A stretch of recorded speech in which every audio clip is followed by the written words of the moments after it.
10th mark sheet எப்படி create பண்ணுறது தான் பார்க்க போகிறோம். வழக்கமாக நம்ம எக்ஸல் ஷீட்டில் ஒரு 5 சப்ஜெக்ட் கொடுத்து அந்த 5 சப்ஜெக்டோட மார்க்கிங் கொடுத்து அந்த மார்க்கோட டோட்டலும் ஆவரேஜும் நம்ம வந்து ஒரு ஃபார்முலா யூஸ் பண்ணி வாங்கிப்போம் இல்லையா? அதே மாதிரி இதில் என்ன பண்ண போகிறோன்னா சி ப்ரோக்ராமிங்கில் ஒரு 5 யூசர் இன்புட் அவங்க கொடுக்குறாங்க. அந்த 5 இன்புட்டை 5 சப்ஜெக்ட்டுக்கு உண்டான மார்க்காக வந்து அதை எடுத்துக்கிட்டு நம்மளுக்கு அதோட டோட்டலும் ஆவரேஜும் கொடுக்க போகுது. இதுதான் நம்ம ப்ரோக்ராம். ஓகேவா? இதுதான் நம்ம வந்து இப்போ பார்க்க போகிறோம். இப்போ 10 வீடியோ கிட்டத்தட்ட நம்ம இதில் போட்டிருப்போம்னு நினைக்கிறேன். 10 வீடியோ மேலேயே இருக்கும் சி ப்ரோக்ராமிங்கில். ஸோ அந்த வீடியோலாம் பார்த்துருப்பீங்கன்னு நினைக்கிறேன். மேக்ஸிமம் அதை பார்த்துருந்தீங்கனாலே உங்களுக்கு வந்து ஈஸியாக புரியும். மேக்ஸிமம் நான் எப்படி சொல்லித்தரேன்னா, நான் எப்படி வந்துட்டு புரிஞ்சுக்கிட்டு நான் எப்படி வந்து கோட் பண்ண ஆரம்பிச்சிடும் அதை தான் வந்துட்டு நான் உங்களுக்கு ஈஸியாக சொல்கிறேன். ஏன்னா நான் பண்ணும்போது வந்து எனக்கு இப்படிலாம் சொல்லி கொடுத்துருந்தா நல்லா இருந்திருக்குமே, இதுக்காக இவ்வளோ தூரம் போட்டு இழுத்தாங்க, டேரெக்டாக எப்படி சொல்லியிருக்கலாமே எப்படி சொல்லியிருக்கலாமே சொல்லிட்டு எனக்கு சில இதெல்லாம் இருந்துச்சு. அதுதான் இப்போ நான் வந்து உங்களுக்கு டேரெக்டாக பண்ணுறேன். டேரெக்டாகவே நான் உங்களுக்கு சொல்லித்தரேன் எல்லாத்தையும். ஏன்னா நம்ம வந்து சுற்றி வளைச்சி நம்ம இங்கே நான் ஃபஸ்ட்டு வந்து கோடு எல்லாமே எல்லா இது வரைக்கும் அப்படி தான் சொல்லி கொடுத்துருக்கேன். ஏன்னா இது வரைக்கும் நீங்கள் வந்து ரொம்ப பிகினராக இருந்தீங்கன்னா உங்களுக்கு வந்து கஷ்டமாக இருக்குன்றனால இது வரைக்கும் அப்படி சொல்லியிருக்கேன். இனிமேல் வரப்போகிற கோடு எல்லாமே வந்து கொஞ்சம் அடுத்த லெவலில் போய் பண்ணலாம். வழக்கமாக வந்து நான் எப்படி கற்றுக்கிட்டேன், நான் எப்படி வந்துட்டு ஒரு கோடை வந்துட்டு ரீட் பண்ணுவேன் அப்படின்றத உங்களுக்கு சொல்ல போகிறேன். முதல்ல வந்து ஒரு கோடை வந்து ரீட் பண்ணுறதுக்கும் ரைட் பண்ணுறதுக்கும் தெரிஞ்சிருக்கணும். அதை நம்ம தெரிஞ்சுக்கிட்டாலே போதும். அதுக்கப்புறம் நம்மளும் கண்டிப்பாக ஒரு கோட் ஆகிடலாம் ஈஸியாக. நம்ம அந்த ரீட் பண்ணுறதுக்கும் ரைட் பண்ணுறதுக்கும் என்றைக்கு நமக்கு தெரியுதோ அன்றைக்கி நம்ம ஒரு கோடைன்னு சொல்லலாம். அது வரைக்கும் நமக்கு வந்து நம்ம ஒரு பிகினராக தான் இருக்கும். ஸோ நமக்கு முதல் வேலை ஒரு கோடை வந்து ரீட் பண்ண தெரியணும், அதுக்கப்புறம் அதை வந்து ரைட் பண்ண தெரியணும். ஸோ இப்போ நான் என்ன பண்ண போகிறேன்னா உங்களுக்கு ரிவர்ஸ்லேருந்து சொல்லித்தர போகிறேன் எல்லாத்தையும். ஏன்னா நான் ஃபஸ்ட்லேருந்து வரேன் இல்லையா, வரும்போது பாதி இது வந்துட்டு உங்களுக்கு இவன் எதை பற்றின இது சொல்கிறான், இது என்ன ப்ரோக்ராம் அப்படின்ற எதுவுமே தெரியாது. எங்களுக்கு சொல்லிக் கொடுக்கும்போது அப்படி தான் சொல்லிக் கொடுத்தாங்க. எங்களுக்கு வந்து ப்ரோக்ராம் வந்துட்டு என்ன ப்ரோக்ராம்னே தெரியாது. அவர் போட்டு முடித்து எல்லாமே பண்ணி முடிச்சதுக்கப்புறமாட்டி தான் நம்மளுக்கு வந்து அவுட்புட்டில் வந்து நம்ம என்ன ப்ரோக்ராம் வந்துருக்கு, ஓ இதுதான் அப்படின்னு சொல்லிட்டு இதான் மேட்ரா அப்படின்னு சொல்லி நமக்கு புரிய வரும். ஆனால் நான் உங்களுக்கு என்ன செய்யணும்னா டேரெக்டாக வந்து 10th மார்க் ஷீட் அப்படின்னு போட்டு இதுதான் வந்து அவுட்புட்டில் வரப்போகுது. இந்த அவுட்புட்டில் வந்து என்னென்னா enter the mark for Tamil இது வந்து வந்துடும். நம்ம அதுக்கு ஒரு யூசர் இன்புட் அவங்க ஒரு இன்புட் கொடுக்குறாங்க, 80 கொடுத்துட்டாங்க. அடுத்து இங்கிலீஷ் அப்படின்னு வந்துடும். அடுத்து மார்க் ஃபார் மேக்ஸ் அப்படின்னு வந்துடும். இந்த மாதிரி ஒரு இதாக வந்து எல்லாத்துக்குமே வரும். நீங்கள் ஒரு இதுக்கும் வெறும் வந்துட்டு அதோட இன்புட்டை மட்டும் கொடுத்தீங்கன்னா போதும். டோட்டல் வந்துட்டு என்னவோ அது வந்துடும், ஆவரேஜ் எவ்வளவோ அது வந்துடும். ஓகேவா? இதுதான் வந்து ப்ரோக்ராமு. இதை தான் நம்ம இங்கே வந்து சொல்லியிருக்கோம். என்ன சொல்லியிருக்கோம் அப்படின்னு ரிவர்ஸ்லேருந்து பார்ப்போம். இவ்வளோ நேரம் வந்துட்டு மேலேருந்து பார்த்துருக்கோம். நான் எப்போவும் என்ன பண்ணேன்னா மேலேருந்து பாதி படிச்சுப்பேன், கீழேருந்து பாதி படிச்சுப்பேன். இந்த கோட் ரெண்டையும் வாசித்து பார்த்துட்டேனாலே எனக்கு தெரிஞ்சிடும் மேலே இருக்க கோடு வந்து என்ன சொல்லுது, எதை வந்து டிக்ளேர் பண்ணிருக்காங்கன்றதை தெரிஞ்சுக்கணும். அதுக்காண்டி மேலேருந்து பாதி படிப்பேன். கீழே வந்து பிரிண்ட் பண்ண சொல்லியிருக்காங்களா, இதில் எதாவது பிரிண்ட் பண்ண சொல்லியிருக்காங்க, எதாவது கெட் பண்ண சொல்லியிருக்காங்கன்னு ஈஸியாக பிடிச்சிக்குவேன். அதுக்கப்புறம் வந்து நடுவில் வருவேன். அதுக்கப்புறம் தான் கொஞ்சம் கொஞ்சமாக நடுவில் வருவேன். கீழேருந்து வரும்போது நம்மளுக்கு இன்னும் ரொம்ப ரொம்ப ஈஸியாக இருக்கும். ஈஸியாக சொல்கிறேன் கேட்டுக்கோங்க. இந்த பெர் அப்படின்னு போட்டு பர்சன்டேஜ் போட்டிருக்கு இல்லையா, இந்த பர்சன்டேஜுங்கிறது வேறு ஒன்றும் கிடையாது, ஆவரேஜ்ன்றது தான் வந்து நான் பர்சன்டேஜ் பெர்னு போட்டிருக்கேன். அதை வந்து ஷார்ட் ஃபார்மாக. ஸோ வந்து இதை நம்ம எடுக்கும்போது நமக்கு என்ன செய்யணும்னா இந்த பர்சன்டேஜ்ன்றது கிடச்சிடும். இதில் வந்து நமக்கு இன்னும் ஒரு 2 விஷயம் வந்து நம்ம இப்போ புதுசாக ஆட் பண்ணியிருக்கோம். இதில் நம்ம இது வரைக்கும் பார்க்காத 2 டேட்டா டைப் இருக்குது.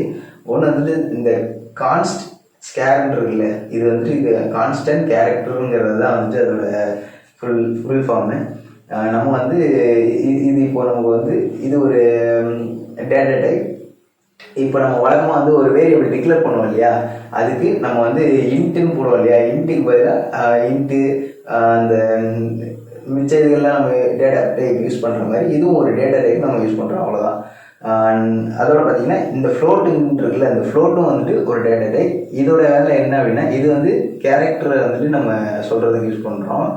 இதை நம்ம இதுக்கு யூஸ் பண்ணுறோன்னா ஃப்ளோட்டுங்கிறது பாயிண்டர் வேல்யூஸை நம்ம சொல்கிறதுக்காண்டி நம்ம இது பண்ணுறோம். அதாவது இப்போ வந்து ஆவரேஜ் வந்துட்டு 80 அப்படின்னு வந்துருச்சுன்னா 80.40% அப்படின்றத அவங்க முழுசாக அந்த பாயிண்டர் வேல்யூவோட சேர்த்து சொல்லணும் அப்படின்றதுக்காண்டி அப்படி போடுறாங்க. இப்போ வந்து நீங்கள் ஒரு ரூபாய் 50 பைசா அப்படின்னு சொல்லிட்டு அவங்களுக்கு வந்து கணக்கு எழுதுறீங்கன்னு வைங்க. அப்போ வந்துட்டு அந்த பாயிண்ட் வச்சு அந்த வேல்யூ வந்துட்டு வரணும் இல்லையா. அப்போ பாயிண்டர் வேல்யூஸ் எங்கெங்கெல்லாம் வரணுமோ அந்த இடத்துக்குலாம் வந்துட்டு நீங்கள் வந்து ஃப்ளோட் யூஸ் பண்ணணும். ஸோ ஓகேவா? இது வந்து அடுத்தது நம்ம என்ன சொல்லியிருக்கோம்னா டோட்டல் வந்துட்டு டோட்டல் நீங்கள் எதெல்லாம் சொல்லியிருக்கோம், டோட்டலை வந்துட்டு இது இங்கே கெட் பண்ணி உங்களுக்கு டோட்டல் சொல்லிடுச்சு. ஓகேவா? அடுத்தது நம்ம என்ன சொன்னோம், சப் இன்ட்டு 100. ஓகேவா, சப் இன்ட்டு 100னா சப்புன்றது என்னது அப்படின்னு நம்ம பார்க்கணும். சப்ன்றது என்னது, சப் இஸ் ஈக்குவல் டு 5. ஓகேவா, சப் இஸ் ஈக்குவல் டு 5னா 100 இன்ட்டு 5. 5 சப்ஜெக்ட் இருக்குல்ல, சப்ஜெக்ட் இன்ட்டு 5, அதுதான் சப் இஸ் ஈக்குவல் டு 5னு போட்டிருக்கேன். அப்போ வந்து சப் இன்ட்டு 100ங்கும்போது 5 மடங்காக பெருக்கும்போது அப்போ என்ன ஆகுதுன்னா 500 ஆயிடுது. ஓகேவா, 500க்கு டோட்டல் வந்து எவ்வளவு அப்படின்றது தான் டோட்டலில் சொல்லுது. அது நமக்கு வந்து அடுத்தது ஃப்ளோட் வேல்யூ, பெர்சன்டேஜுக்கு ஃப்ளோட் வேல்யூ சொல்லிடுது. அடுத்து வந்து இங்கே என்ன சொல்கிறோன்னா total plus equal to marks i. சரி, ஓகே, ஐயோட வேல்யூ என்ன அப்படின்னு பார்ப்போம். ஐ வேல்யூ வந்துட்டு இன்ட்டு ஐ சீக்வல் டு 0ன்னு கொடுத்துருக்கு. I greater than sub i plus ப்ளஸ்ன்னு கொடுத்துட்டாங்க. கொடுத்துட்டு print f enter the mark for அப்படின்னு மட்டும் கொடுத்துட்டு அந்த சப்ஜெக்டோட பேர் எதுவுமே போடாமல் சப்ஜெக்ட் நேம்ஸ் அப்படின்னு போட்டு ஒரு வேரியபிள் நம்ம டிக்ளேர் பண்ணியிருக்கோம். அதுக்குள்ளே ஒரு சப் இருக்குது, அதை நம்ம ஸ்கொயர் ப்ராக்கெட்டில் சொல்லியிருக்கோம். சப்ஜெக்ட் நேம்ஸ் என்னென்ன வருது, Tamil, English, maths, science, social science, இது எல்லாமே வந்து சப்ஜெக்ட் நேம்ஸில் வந்துடுது. ஸோ வந்து இதில் என்ன சொல்ல வரோன்னா, நம்ம போன தடவை வந்து பாயிண்ட்ரு நம்ம இன்க்ரிமெண்ட் ஆப்ரேட்டர் யூஸ் பண்ணோம்ல, இது நீ 1 அது 2 2 1 3 3 1 4 அப்படி சொல்லிட்டு ஒன்றா வந்து ஆட் பண்ணிக்கிட்டே போகணும்னு சொன்னால ஐ வேல்யூ 1 இருந்துச்சுன்னா 5 வேல்யூ நீ பிரிண்ட் பண்ணு அப்படின்னு சொல்லி நம்ம போன இதில் பார்த்தோம். லாஸ்ட் இது இப்போ அந்த வீடியோ தான் போட்டிருப்பேன் பாருங்கள். அதுக்கடுத்து என்ன ஆகுதுன்னா அந்த 5 வேல்யூ வந்துட்டு நமக்கு இன்க்ரிமெண்ட் ஆப்ரேட்டரில் கூடிக்கிட்டே போகுது. ஓகேவா, இதில் வந்து என்ன செஞ்சிட்டோம்னா ஐ இஸ் ஈக்குவல் டு 0ன்னு கொடுத்துருக்கோம். ஐக்கு வேல்யூவே இல்லை. இப்போ அப்போ ஐ என்ன செய்யணும்னா அந்த இடத்துல நீங்கள் என்ன கொடுக்குறீங்களோ அதையே திரும்ப பிரிண்ட் பண்ணிக்கிட்டே போகும். எது வரைக்கும் அப்படின்னு நம்ம சொல்லியிருக்கோம்னா சப் நேம்ஸ், அந்த சப்ஜெக்ட் நேம்ஸ் வந்து எவ்வளோத்து வரைக்கும் வருதோ அது வரைக்கும் வந்துட்டு உங்களுக்கு அந்த ஐ வந்துட்டு ப்ளஸ் ஆகிக்கிட்டே போகும் அப்படின்றது அதோட அர்த்தம். ஸோ வந்து சப்ஜெக்டோட நேம்ஸ் வந்துட்டு English, Tamil, English, maths, science, social, இன்னும் நீங்கள் இதில் வந்துட்டு ஒரு லிஸ்ட்டு போடுறீங்கன்னு வைங்க, இது பிரித்து எழுதுறீங்க எல்லாத்தையும், physics, chemistry, biology, botany, zoology, அப்படி அந்த மாதிரி வந்துட்டு எல்லாத்தையும் தனித்தனியாக பிரித்து எழுத போகிறீங்கன்னா கூட எழுதலாம். நீங்கள் எத்தனை எழுதுனீங்கன்னாலும் இந்த சப்நேம்ஸ்ன்னு மட்டும் கொடுத்துட்டீங்கன்னா போதும். இதில் கமா போட்டு இதில் நீங்கள் ஆட் பண்ணிக்கிட்டே போயிட்டு கடைசியில் கர்லி பிராக்கெட் போட்டு முடிச்சிட வேண்டியது. முடிச்சிட்டிங்கன்னா அந்த சப்நேம்ஸுக்குள்ளே என்னென்னலாம் இருக்குதோ எல்லாத்தையுமே வந்து அது வந்து நீங்கள் ஒரு வேல்யூ கொடுக்க எடுத்துக்கிட்டே வரும். நீங்கள் எப்போ முடிச்சிருக்கீங்களோ அப்போ தான் முடியும். ஸோ வந்துட்டு பாட்டாக வந்துட்டு நீங்கள் புரிஞ்சுக்கணும். ஃபஸ்ட்டு வந்து இந்த பாட்டு வந்து எது வேலை செய்யுது, டோட்டலு, ஆவரேஜு. இதுக்கு வந்து இந்த 3 லைன் வந்துட்டு டோட்டல் ஆவரேஜை வந்துட்டு நம்மளுக்கு சொல்லிடுது. ஓகேவா, இதுதான் இதோட வேலை.